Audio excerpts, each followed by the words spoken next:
When the internet began, bulletin board services, or BBS, became the first online communities of the so-called information superhighway. Using their phone lines, people logged in from all over America to talk about sports, games, movies, and on one BBS in particular, share their ghost stories. Over time, those communities all went dark, except for one lone server that continues to operate somewhere in an unknown part of Pennsylvania's Rust Belt. A relic of the 1990s, veiled in mystery, it is a digital archive of humanity's strangest encounters with the unknown, as told by the people who experienced them. My name is Brandon Schexnayder, and you are listening to Fear Daily.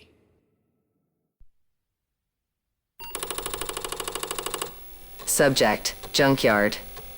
User: BurntRubR92.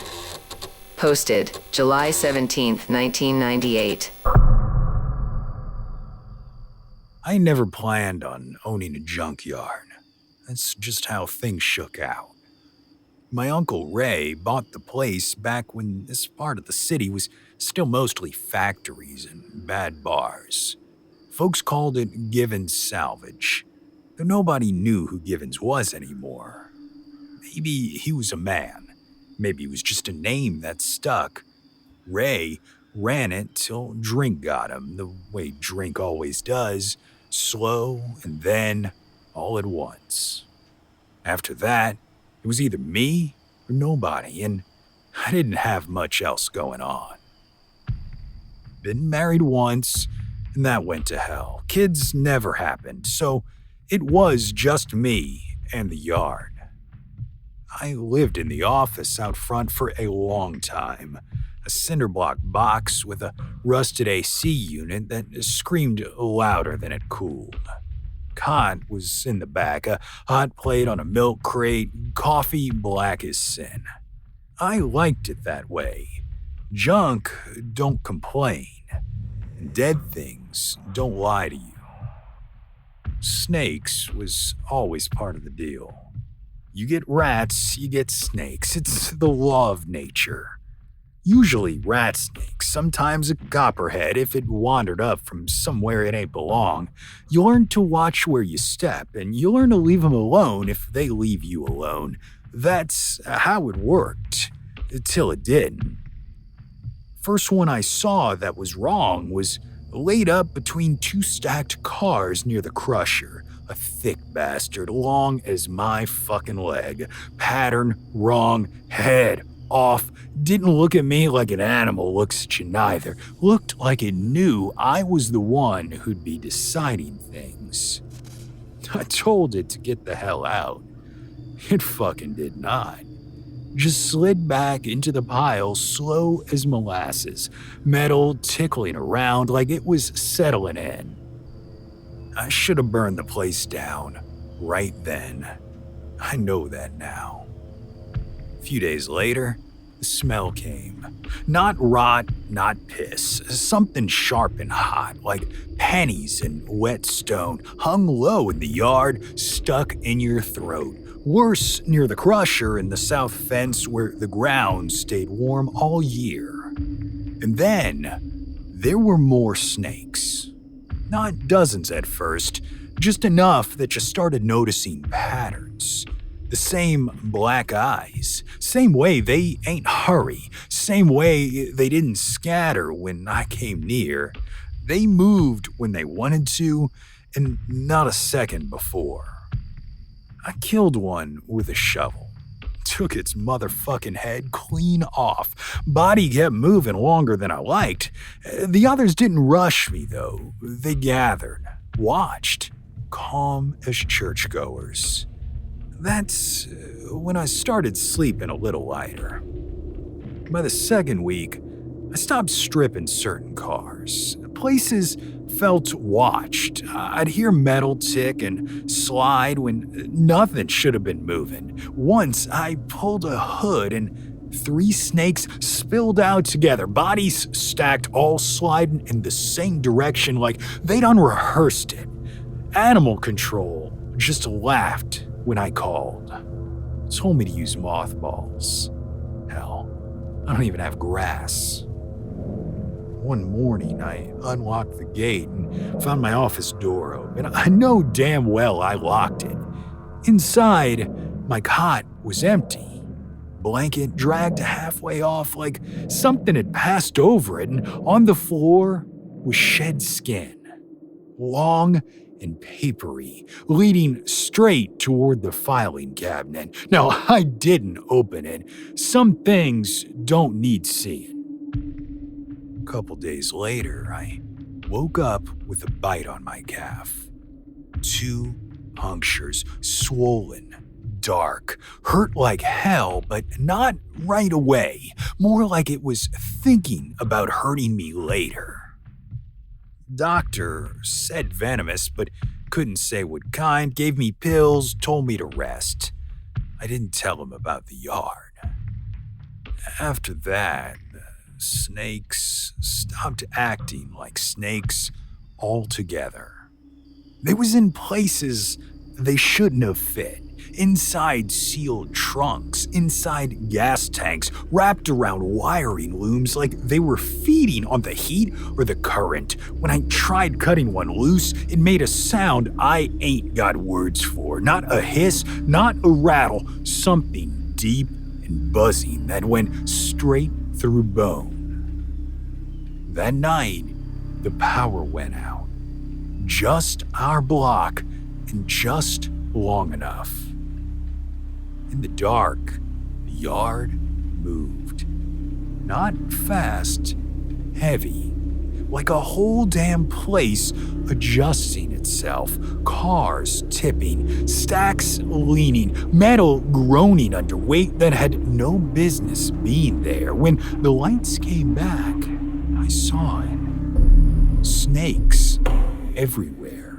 Hundreds, thousands coiled on hoods, hanging through windows, piled thick around the crusher like they were worshiping the thing. All of them facing inward, facing me. I ran for the gate and the ground buckled. Not the snakes, the earth. Something under the yard rolled, slow and massive. Cars slid off stacks. A crushed sedan split open like a tin can as something thicker than a tree trunk passed beneath it. The ground screamed, and I ain't never heard dirt scream before, but that is what this was, and that is when it clicked. They were not an infestation. They were parts. Veins, nerves, teeth. I don't remember grabbing the gas cans, but I must have. The snakes parted as I moved, sliding away just enough to let me through, like they were curious, like they wanted to see what the fuck I was gonna do. And I poured gas everywhere, engines, tires, trunks, down the crusher chute. Snakes squealed when the fumes hit them, but they held their ground, and then I lit it the fuck up and came up out of that yard. Fire rolled fast. Too fucking fast, and black smoke clawed at the sky above. Snakes writhed and burst, bodies splitting, heads popping like fruit. The thing under the crusher screamed, deep, structural, like metal, dying slowly, and the ground cracked while the crusher sank halfway down as something thrashed beneath it, fighting the fire like it understood pain. I watched it burn till my knees gave out. By morning, there was nothing left but twisted steel and ash. No snakes, no bones, no sign of what lived under there, whatever it was. The city called it an electrical fire, and now there's condos going up. Glass and concrete and banners talking about renewal. Sometimes I drive by at night and watch the lights sink into the ground just a little more than they should, and I swear to God, when it's hot and still, I can smell it again.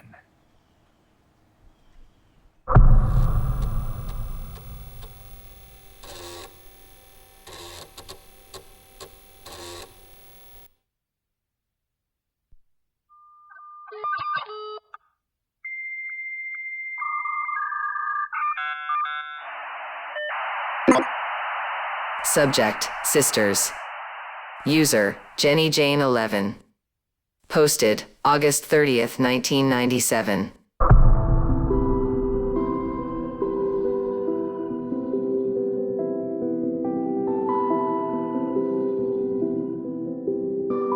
I was already grown when I realized my sister had aged with me. It sounds simple when you say it at first, like something metaphorical or poetic, but that's not how it felt when the understanding finally settled in. It wasn't a revelation so much as a correction, like I'd been carrying the wrong math in my head for decades and finally noticed the numbers didn't add up. By then, my husband was already gone. Hard, sudden, and unfair. The kids were grown and scattered, living lives that didn't require me the way they once had. I was alone in the house most evenings, the quiet pressing in on me from all sides, and that's when I started paying attention to things I'd always taken for granted, like my sister. Lydia went missing when we were kids. That's how it's always been phrased, even in my own mind. Missing implies absence, hole, something unresolved, but she was never absent from me. She disappeared from the world when she was 7. One minute she was there, the next she wasn't. No blood, no witnesses, just a space where a person had been. They searched the woods, the creek, the old drainage culvert behind the church. Men with flashlights and dogs and good intentions. But they never found her.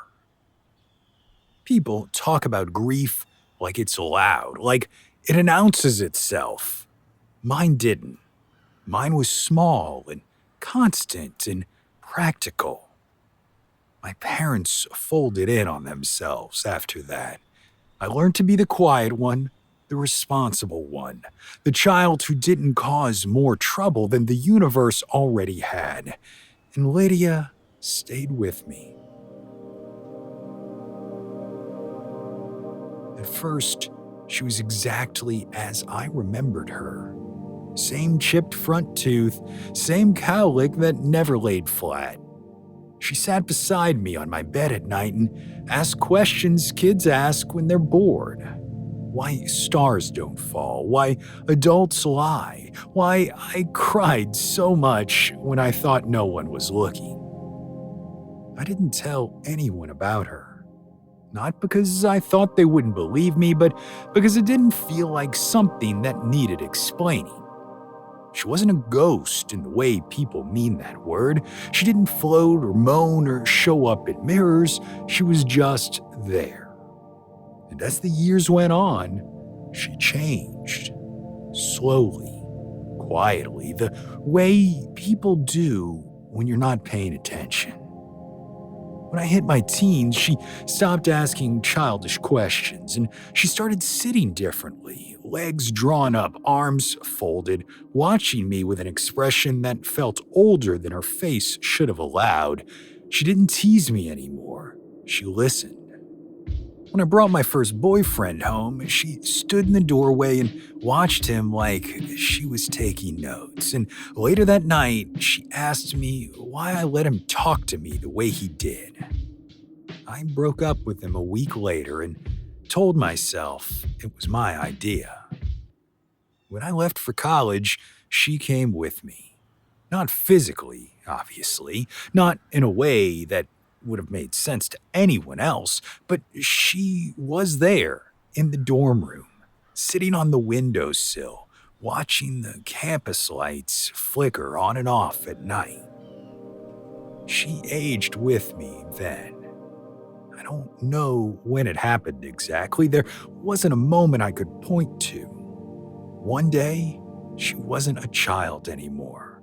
She was a girl my age, and then a woman. Same eyes, same presence, different weight to her silence. I married young. He was kind in the way people mean when they don't want to examine things too closely. Lydia didn't dislike him, which I took as approval. She sat at the foot of our bed the first night we slept together and turned her head away politely, which somehow felt worse than if she'd watched. She was always polite. When the kids were born, she kept her distance. She stood at the edges of rooms, watched without interfering, and once, when my daughter was sick and I was so tired I felt hollowed out, Lydia put her hand on my shoulder and told me to sleep. I did. I woke up to my daughter breathing evenly, fever broken. I never told anyone about that. As the years passed, I stopped thinking of Lydia as something strange. She was part of the architecture of my life, like a scar you don't notice until someone asks about it. She never left fingerprints, never cast shadows, never appeared in photographs. She just knew things. When my husband started having chest pains and insisting it was nothing, she stood in the kitchen with her arms crossed and told me to make him see a doctor. I pushed harder than I would have otherwise, and it bought us another year. When he died anyway, she sat beside me on the couch while I stared at the wall and counted the seconds between breaths. She didn't comfort me. She didn't need to. She just stayed. After the funeral, when the house emptied out and the casserole stopped coming, she wandered through the rooms like she was seeing them for the first time, touching nothing, remembering everything, and that's when I noticed she looked tired. Not sick, not weak, just worn. Like someone who had been carrying something heavy for a very long time. "You don't have to stay," I told her one night, the words coming out before I'd planned them. She smiled at me in a way she hadn't since we were children. I know. The realization crept up on me then, slow and undeniable. Lydia hadn't stayed because she was lost. She didn't follow me because she didn't know where else to go. She stayed because she chose to. She had grown alongside me, step for step, watching my life unfold because it was the only way she could finish hers.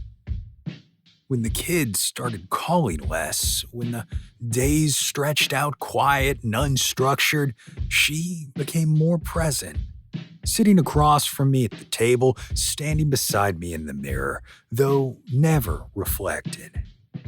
She never spoke about what happened to her, and I never asked. Some relationships don't need answers to survive. I'm older now, slower.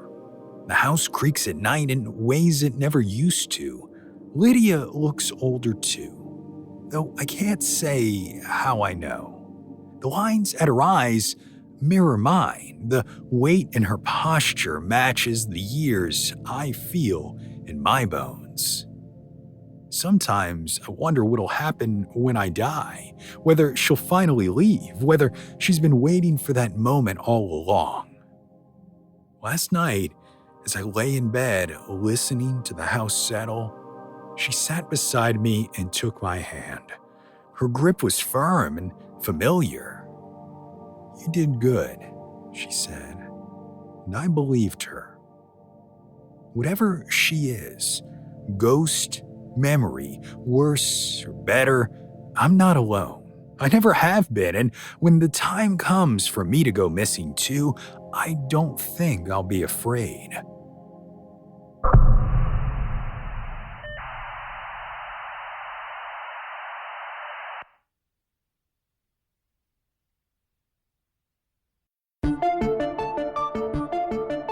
Fear Daily is an independent podcast hosted by Brandon Schexnayder and written by Brennan Storr, with Joanna Smith serving as the consulting editor, audio production by Rachel Boyd and sound design by Southern Gothic Media. This podcast is a work of fiction. Names, characters, places, and incidents are either products of the author's imagination or are used fictitiously. Any resemblance to actual persons, living or dead, or to real events or locations, is entirely coincidental. Ad-free versions of Fear Daily are available now on your favorite podcast apps. For more information, visit feardaily.com. But move fast, before the server goes offline.